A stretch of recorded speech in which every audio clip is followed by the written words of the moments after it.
it is Black History Month, and we want to take a few minutes here to show you how a local organization is working to support and build up Black and brown farmers across the state year-round.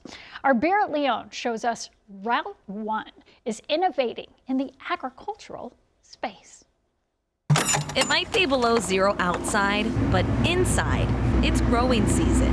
We can literally put these things anywhere. It's a small space with big opportunity, stationed on this Loretto farm. How do we support communities through food? This retrofitted shipping container is equipped with advanced hydroponic technology. So these lights are going to emulate the sun, allowing growth even with snow on the ground. In the middle of its first Minnesota winter, the 320-square-foot modular farm produces as much food as 4 acres of traditional farmland. I'm a fourth-generation farm kid, and I just believe that our communities, we need help.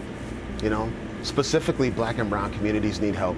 Marcus Carpenter is the founder of Route 1, an organization working to bring the farm to the people, especially in underserved communities. The way that we can help those communities most is through food.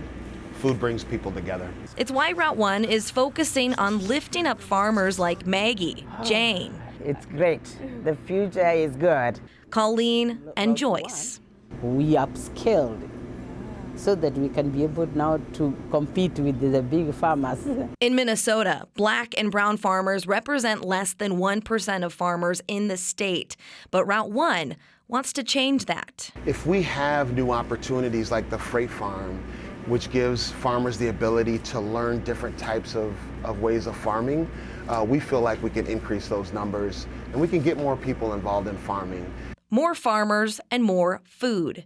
I love playing a part in it because I'm able to help other communities that may have food shortages and see the smiles on their faces as they're receiving the food. Right now, they're helping feed needy residents in Brooklyn Center with nutritious and culturally relevant food, thanks to its growers. Supporting the farmers, but also supporting community. The partnership and a federal grant allow city workers to collect and distribute free food 2 to 3 times a week. Being able to provide accessible and affordable vegetables, too, at no cost, really can make a difference. But still hungry to do more. How do we take not only these freight farms, but how do we take the platform of Route 1, which is really around food aggregation, and how do we spread that across the state of Minnesota and spread that across the country? In Loretto, Beret Leone, WCCO News. So we shot this story about 3 weeks ago. A lot has changed since then. That partnership between Brooklyn Center could potentially be impacted by a federal funding freeze, and planning for the upcoming farming season has really been uncertain for Route 1 growers.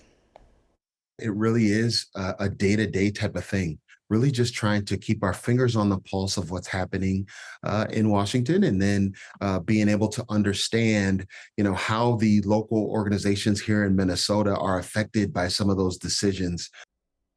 But they're still plowing ahead. Historically, Route 1 has been growing and distributing food with local food shelves, chefs, caterers, restaurants, and corporate partners. But starting next week, they'll be launching a direct-to-consumer subscription program, meaning people across the state can order their food directly online. And that goes live February 17th. That's exciting. Yeah, very exciting. February 17th. Great.